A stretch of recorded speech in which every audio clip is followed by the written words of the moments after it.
if you succeed in going to Washington, we will have lost a strong voice for reform on the county board. Do you have any ideas about, um, how to placate us, as we might be considering, casting a ballot for Mike Quigley, which will take you out of the county board.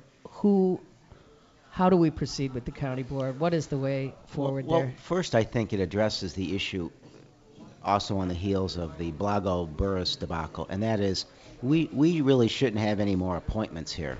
Yeah. I don't think that the mayor or the governor should be able to appoint people who represent others. I think there should be special elections across the board. Now, there are other states like Oregon that deal with unique processes if you're in a hurry to get the electorate involved with replacement. Right. I think that's the first thing Illinois has to do. I think the second issue you raise is what happens if I'm not the county commissioner anymore. First, the committeemen by weighted vote of my district replace me only for a short period of time. And then there's an election next February. And Commissioner Claypool and I have talked about this issue and agree that he and I will work with the public to try to find a replacement who has the same mindset. I'll say this. I trust the people from the 10th County Board District. They get it. I mean, first of all, they were smart enough to put me there. Just kidding. But no, first of all, they were smart enough to understand what this seat means. Yes. And they get it. So I don't think any fooling around by anybody in smoke-filled rooms are going to change that. So I think you'll have a good representative to take my place. I don't plan on sticking around forever anyway. I believe in self-imposed term limits. I think you can get stagnant. I think you can get captured in the sense that the status quo is okay. And I think you need fresh blood every once in a while to move forward. So I think you'll get someone here who will do it well. I'm not going to stick around anyway. There are other worlds to address. Good for you. I like it when a politician says they're not looking for the gold ring at the end of their long. And as a voter, as an active voter, there is mistrust over career politicians, and there is mistrust that these folks are the only ones that have a paying job that gets a raise when the rest of us are being laid off, and et cetera, et cetera. It ticks us off out here. Sure. Yeah. You did a reinventing government thing about Cook County. You created a report, I think, in 2003 called Reinventing Government, going back to what you raised earlier, which seems clearly to be one of the first line items on, even if it's not in his policy, what he is doing. President Obama's administration is a lot of reinventing government stuff.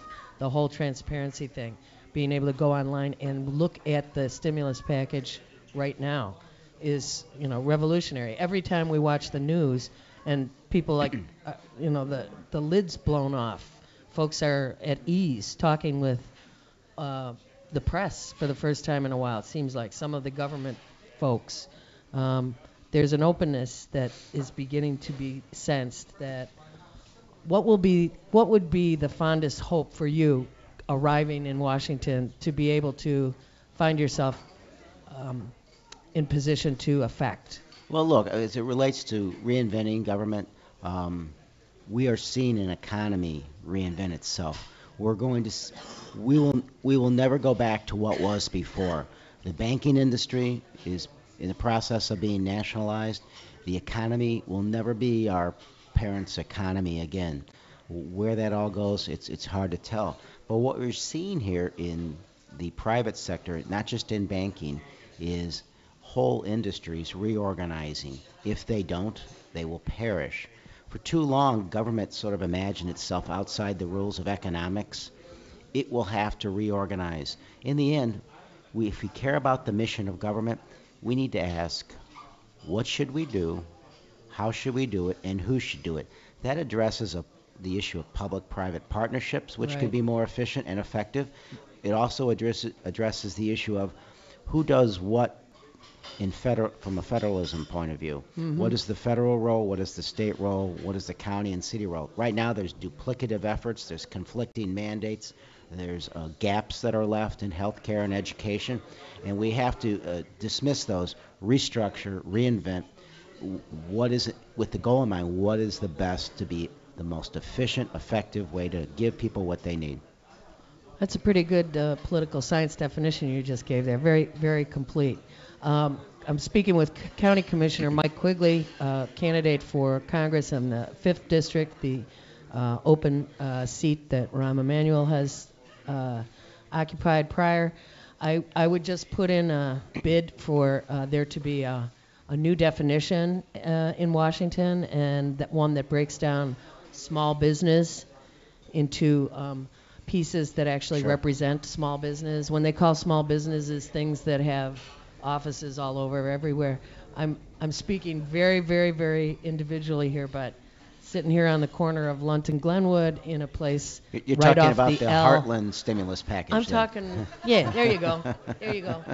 Well, we employ 50 people. Sure, it matters. All right, so what if there was a Heartland at every L stop in Chicago? Sure. Wouldn't that put a dent in the economic problems of a neighborhood, much less their gastrointestinal needs? Absolutely. So I'm blatantly asking you, please remember us Absolutely. in D.C. We will. Because I don't agree with their definition of small business. Yeah, it gets to, you think about, do you remember where you came from? And I remember go. the first few times I voted no.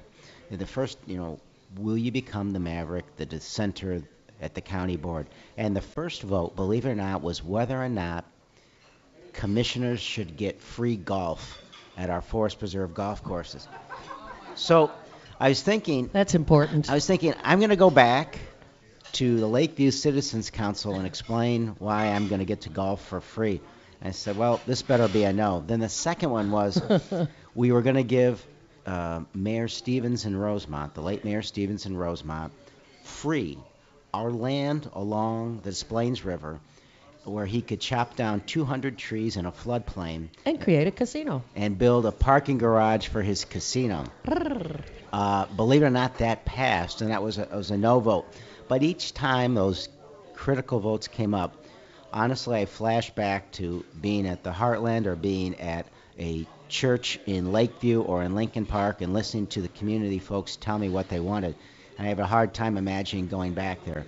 And I always said to myself, if I had to explain something because it just didn't smell right, it was probably an easy no vote anyway. Very good. Well, Mike Quigley, best of luck to you. Thank you. On Tuesday. I know that you're eager to get back across the border into the 5th Congressional and go get out that vote. And best of luck to you, and we hope to have you back here when you're coming back from Washington. I would love to come back here as your congressperson. Right on. Well, not as mine, but somebody's. Visiting. Those other guys. That's right. I got a Congress lady. She's pretty good. She and, is. It'll be nice to have you in her company. If you wind up there, best of luck, Mike. Thank you. Thanks for your time this All right. morning. Have a good All one. right. We will be right back after a short musical break with our next guest. You're listening to Live from the Heartland.